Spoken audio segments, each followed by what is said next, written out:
بسم اللہ الرحمن الرحیم۔ سامعین مکرم، آج ہم جس موضوع پر بات کر رہے ہیں وہ آج کا ہمارا موضوع یہ ہے، ہمارا ٹاپک یہ ہے کہ عنقریب ایک ایسی رات آنے والی ہے جس رات میں اللہ کے نبی حضرت محمد مصطفیٰ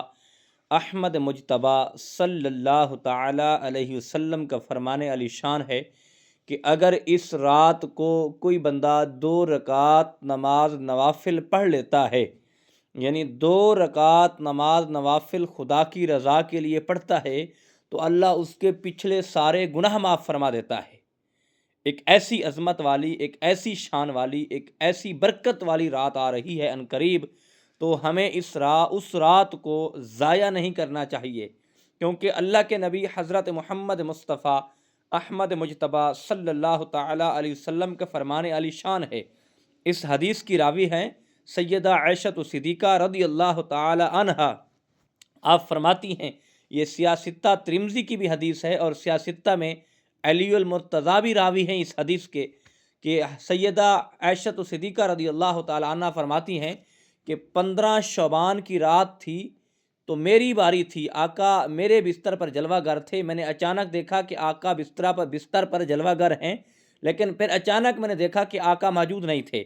میرے دل میں گمان پیدا ہوا، میرے دل میں خیال پیدا ہوا کہ کہیں کملی والے آقا تاجدار مدینہ صلی اللہ تعالیٰ علیہ وسلم کسی اور زوجہ کے پاس تو نہیں چلے گئے۔ اور فرماتی ہیں میں رات کی تنہائی میں اٹھ کر تلاش کرنا شروع کی تو میں چلتے چلتے دیکھا تو کملی والے آقا تاجدار مدینہ صلی اللہ تعالیٰ علیہ وسلم جنت البقیع میں تھے،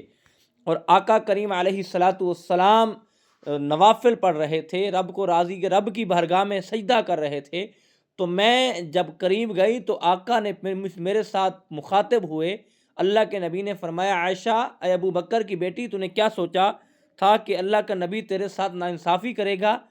اور میں نے کہا کہ آقا، عرض کی آقا آپ مالک ہیں، آپ جس کے پاس جانا چاہیں جا سکتے ہیں، لیکن کملی والے آقا تاجدار مدینہ صلی اللہ تعالیٰ علیہ وسلم نے فرمایا عائشہ سن، آج وہ رات ہے عظمت والی، وہ شان والی رات ہے، 15 شعبان کی رات ہے کہ اس قبیلے میں بنو قلب کے قبیلے کی بکریوں کی تعداد زیادہ تھی، لیکن اللہ رب العزت کی یہ شان ہے، میرے رب کا انعام ہے کہ اس رات میں اللہ رب العزت بنو قلب قبیلے کی بکریوں کی تعداد کے برابر گناہ گاروں کی بخشش فرماتا ہے۔ یعنی اللہ پاک گناہ گاروں کو معاف کر دیتا ہے، اللہ گناہ گاروں پہ راضی ہو جاتا ہے۔ لیکن پھر کملی والے آقا تاجدار مدینہ صلی اللہ تعالیٰ علیہ وسلم نے فرمایا جو بندہ اس رات کو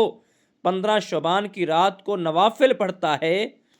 تو وہ بڑا خوش نصیب ہے، وہ بڑا شان والا جوان ہے، وہ شخص ہے، مرد ہے یا عورت ہے۔ لیکن اس رات کو ایک ایسی عبادت کا ٹاپک دینا چاہیے، ایسی لذت دینی چاہیے کہ 2 رکعت نماز نوافل پڑھنے سے اللہ رب العزت پچھلے گناہ معاف کر دیتا ہے۔ اب کوئی آپ سے پوچھے حوالہ کہاں ہے، یہ کہاں لکھا ہوا ہے 2 رکعت نوافل پڑھنے سے، اور کہیں کہ حوالہ پوچھنا دور کی بات ہے، رب کو سجدہ کر کے تو دیکھو،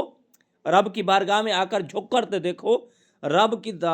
بارگاہ میں ذریعہ غاری کر کے تو دیکھو، اللہ تو معاف کرنے والا ہے۔ میرا رب تو کہتا ہے کہ میں 70 ماؤں سے بھی زیادہ تم سے پیار کرتا ہوں، لیکن ایک بار میرے در پر آ کر تو دیکھو، مجھے سجدہ کر کر تو دیکھو۔ تو پھر ہمیں یہ رات ضائع نہیں کرنی چاہیے، 15 شعبان کی رات کو عبادت کرنی چاہیے، قرآن پاک پڑھنا چاہیے، ذکر و اذکار کرنا چاہیے، لہٰذا ہمارا رب ہم سے راضی ہو جائے اور اللہ ہمیں معاف فرما دے۔ اور دعا ہے اللہ پاک عمل کی توفیق عطا فرمائے، اللہ ہمیں عبادت کرنے کی، 15 شب رات کی جاگنے کی توفیق عطا فرمائے، اور نماز پڑھنے کی، نوافل پڑھنے کی، قرآن پاک کی تلاوت کرنے کی، ذکر و اذکار کرنے کی اللہ توفیق عطا فرمائے۔ وما توفیقی الا باللہ العلی العظیم۔